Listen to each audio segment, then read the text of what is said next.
Welcome back to the Dig-In Dave. Today, we're diving into a true icon of American silver, the 1930 Standing Liberty Quarter. This isn't just any 25-cent piece. It's the final year of one of the most beautiful and controversial designs in U.S. history.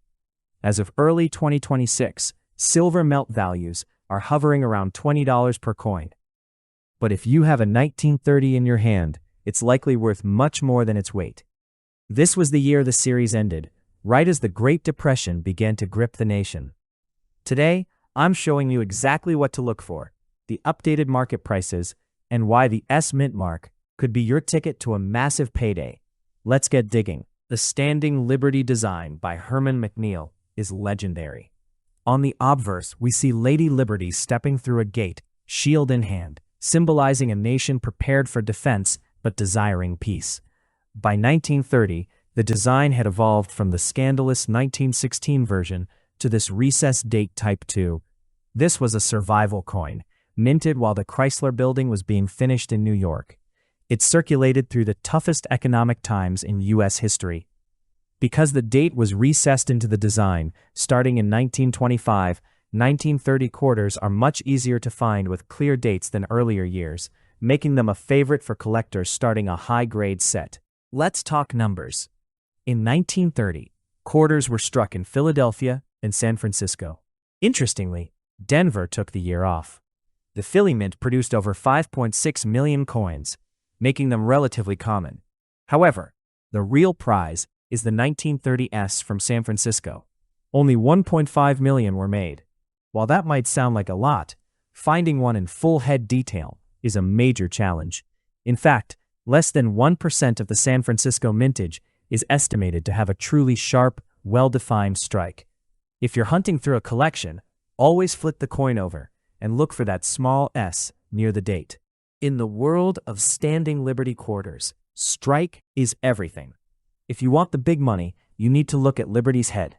Professional graders like PCGS and NGC look for three things: a clear hairline, a visible ear hole, and a distinct brow. If your coin has these, it gets the full head or FH designation. For a 1930s, a standard mid-state 65 coin might be worth around $400 to $500.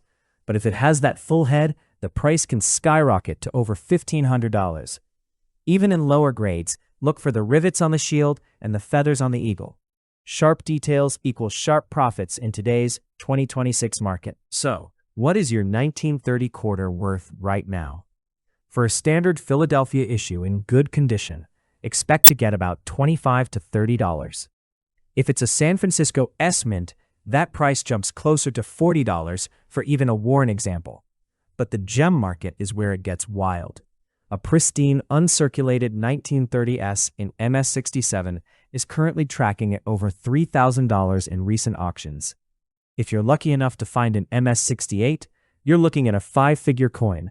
Some have sold for over $12,000. With silver prices staying strong this year, these numismatic premiums are holding better than ever. It's a great time to be a seller. Before you go, here's a pro tip. Beware of cleaned coins. If your quarter looks too shiny or has tiny hairline scratches, it will lose 50% of its value instantly. Collectors want original, crusty silver patina or blast white luster. Check those dates and look for that S Mint mark. If you enjoyed this deep dive into the 1930s Standing Liberty, hit that like button and subscribe to the Dig-In Dave for more real-time coin updates. Do you have one of these in your collection? Tell me the grade in the comments below. I'm Dave, and I'll see you on the next hunt. Keep digging, everyone.